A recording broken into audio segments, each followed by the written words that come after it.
발표 시작하겠습니다. 제가 이번에 발표할 논문은 Vertical Organic Electrochemical Transistors for Complementary Circuits입니다. 이 논문에서는 이제 OECT를 제작할 때 소스와 드레인이랑 세미컨덕터를 이제 다 수직으로 만드는 버티컬 트랜지스터를 만들었고, 버티컬 트랜지스터를 만드는 과정에서 P타입, N타입 세미컨덕터에 포토큐러블하고 포토패턴너블한 폴리머를 같이 섞어서 그 세미컨덕터의 경고성과 안정성을 향상시킨 OECT를 만들었습니다. 그리고 이렇게 경고성을 향상시킨 OECT에 이제 이걸 인버터에 적용해서 인버터의 성능을 또 측정해보는 그런 논문이었습니다. 네, 버티컬 트랜지스터를 만드는 과정은 여기서 Si 실리콘 기판 위에 금을 크롬 4나노 그리고 금 150나노를 열 증착하여서 이제 소스로 사용될 드레인을 만듭니다. 그리고 그 위에 방금 말씀드렸던 이 아래에 있는 그, 요 왼쪽에 있는 게 P타입 물질로 사용되는 세미컨덕터고 아래에 있는 물질이 N타입으로 사용되는 세미컨덕터 폴리머입니다.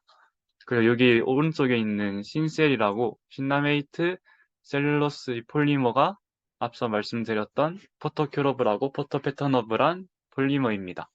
그래서 이 두 개를 섞은 그 용액을 세마이컨덕터 이 용액으로 사용하게 되는데 이 세마이컨덕터 용액을 음, 금으로 올려진 기판 위에 스핀 코팅으로 증착을 하고 그 스핀 코팅 후에 다시 금을 150나노 정도 증착을 해서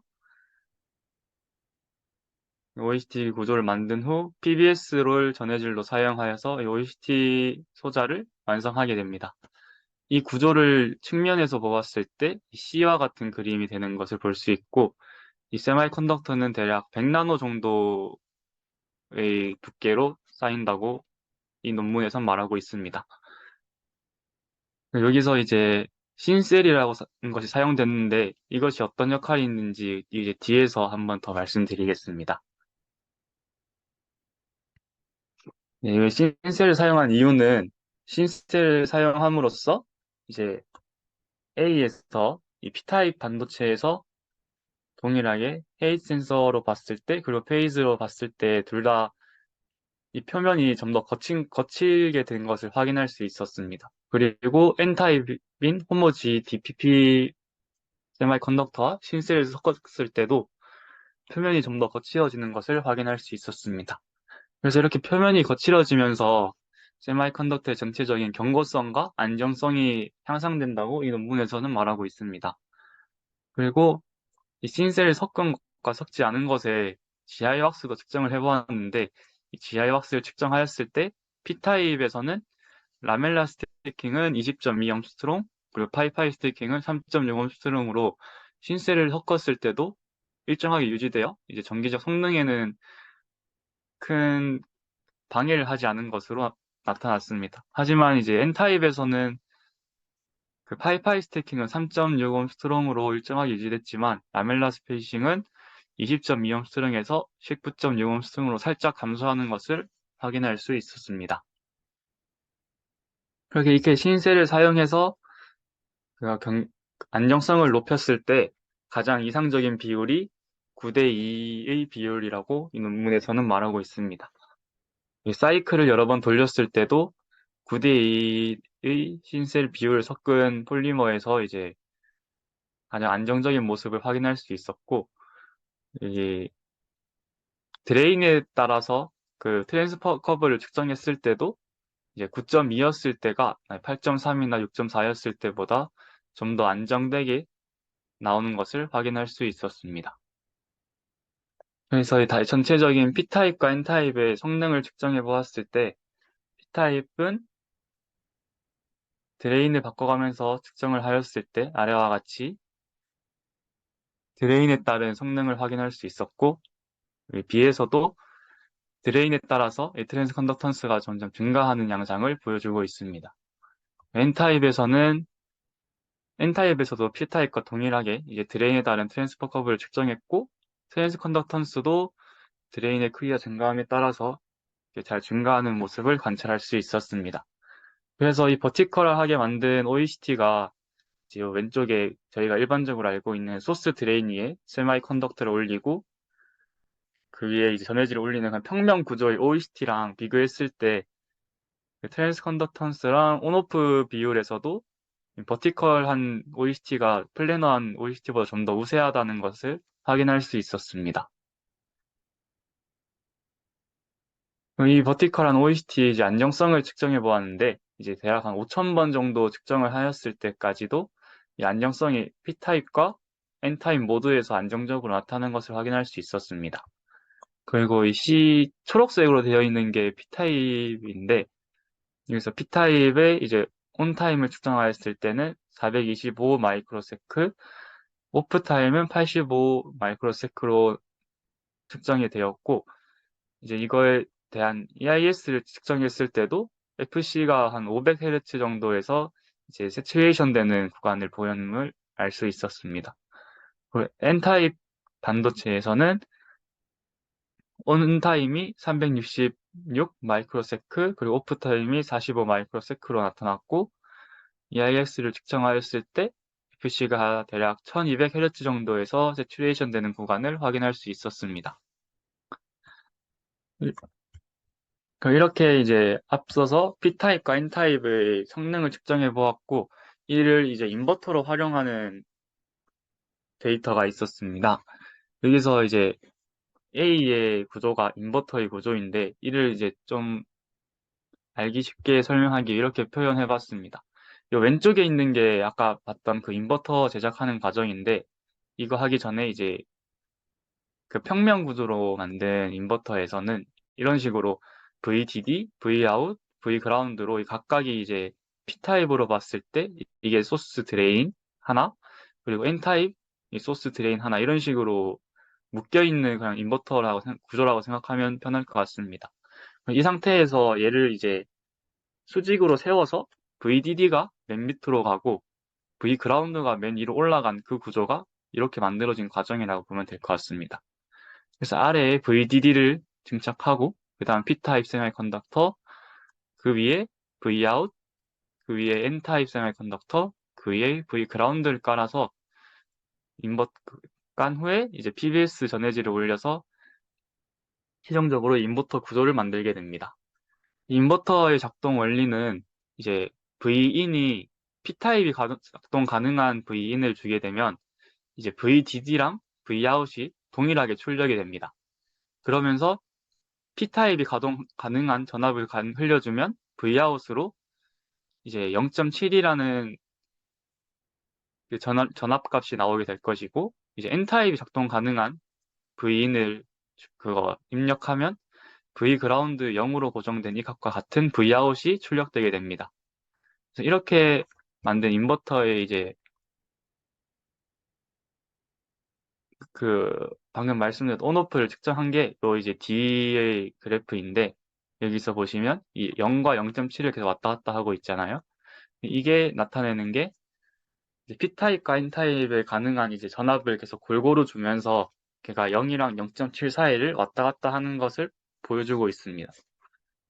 그리고 이 왼쪽에 C에 대한 데이터는 이제 V인 0.5를 기준으로 0.7이 입력된다는 것은 이제 P타입 작동이 잘 되고 있다는 것이고 반대로 0.5 넘어서는 Vout이 0으로 측정되고 있다는 것으로 보아서 이제 대략 0.5를 기준으로 P타입과 N타입 거동이 이제 나뉘는 기준이라고 생각하면 편할 것 같습니다.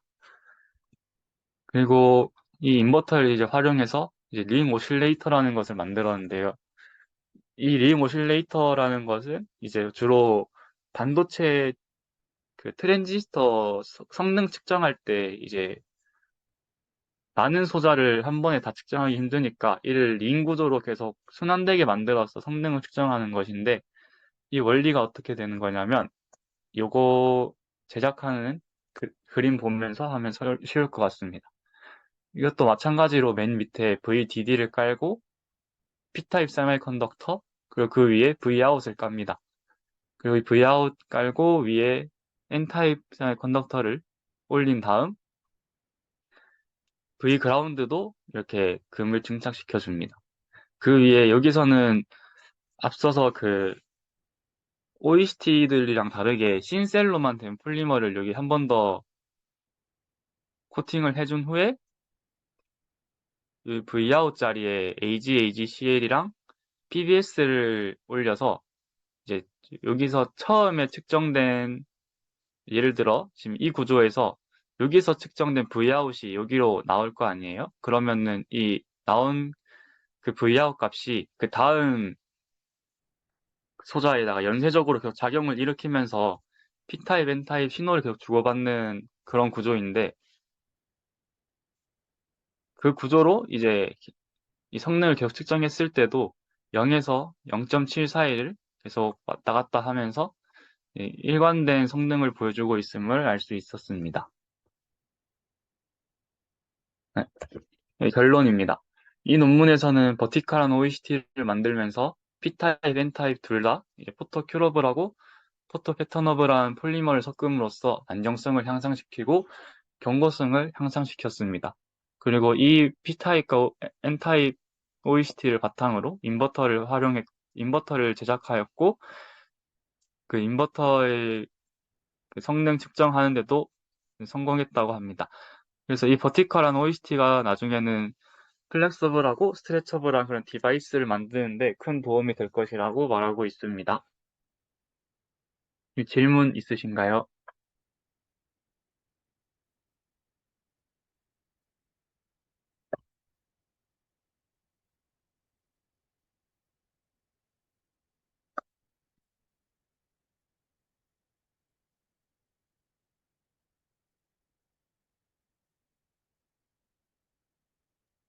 저부터 질문하나요? 네,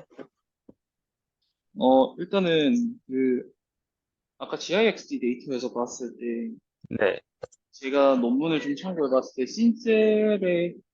신셀이 존재를 하면 결국에는 사이클을 돌렸을 때도 전압 변화폭이 없었던 걸로 제가 기억을 하거든요. 네, 근데 그렇게 된 이유가 신셀의 그 구조적 안정화 때문이라고 제가 논문에서 봤었거든요. 네. 근데 신셀이 어떻게 세마이 컨덕터 층을 안정화시키는 거예요? 이게 가교가 이루어지는 건지 아, 아니면 그 부분을 제가 설명을 못 드리는 것 같은데, 그 신셀이, 그거, 뭐지? 세마이컨덕터가 작동하는 그 산화 환원에는 관여하지 않으면서 이제 폴리머 섞은 후에 이제 그 섞은 용액을 그 기판 위에다가 스핀 코팅하면 그 신셀이랑 그 폴리머가 그 세마이컨덕터 폴리머 같이 있잖아요. 그 상태에서 이제 UV를 한 30초 정도 빼주면 이 신셀이 포토 패턴너블한 그런 폴리머여서 이 앞에 나오는 이 크로스 링킹된 신셀 구조를 가지게 됩니다.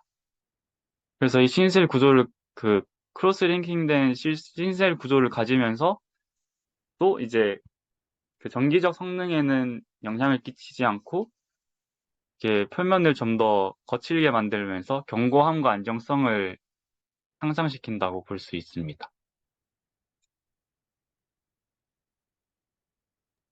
감사합니다.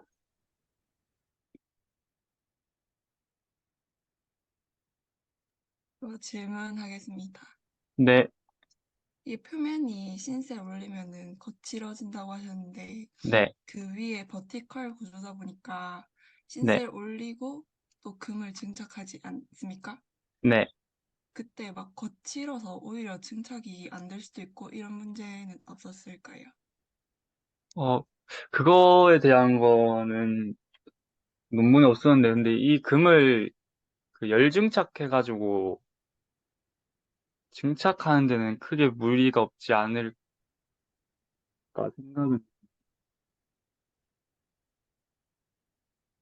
음. 그리고 그 프리퀀시 네, 그쪽 페이지에서 FC가 이렇게 나타나는데 FC가 어떤 건지 설명 가능할까요?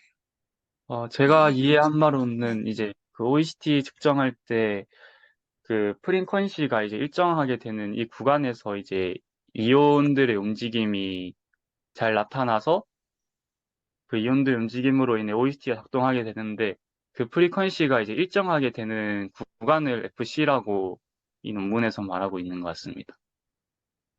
그러면 FC가 뭐 크면 좋고 뭐 그런 건가요? 그런 건 상관.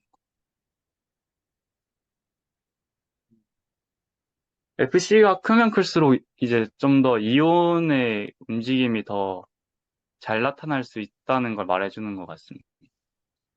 감사합니다. 네, 저는 이제 궁금한 게, 아까 GI 왁스 가지고 파이파이 스태킹 네, 간의 거리를 측정했다고 했는데, 이 네, 신셀을 넣었을 때랑 안 넣었을 때, 그, 왼쪽 A 그림에서 네, 그게 차이가 없다고 하셨거든요.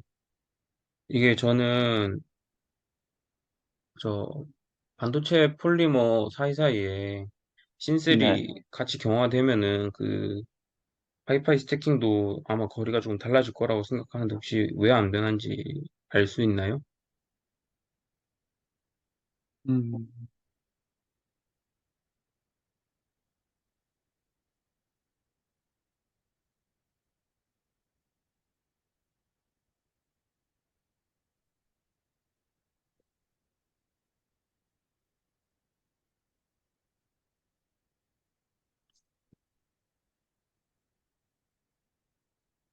이제 저도 이 논문 읽으면서 이제 뭔가 표면에 변화가 생겼는데, 라멜라층이나 파이파이 그 스테이킹 관련돼서 거리가 변하지 않는 이런 논문을 처음 봐가지고, 그 부분에 대해서는 원리를 잘 모르겠어요. 아, 네, 알겠습니다. 그리고 혹시 네. 그 전해질 컨트롤은 어떻게 했나요? 액체라서 조금 컨트롤이 어려웠을 것 같은데. 그냥 전해질 PBS 용액을 여기에 그냥 드롭 시키는 형태로 위에 올렸다고 논문에선 말하고 있습니다. 알겠습니다. 요약한, 네,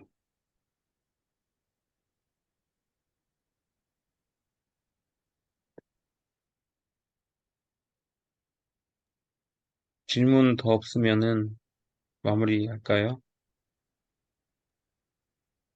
네, 수고하셨습니다. 수고하셨습니다. 고맙습니다.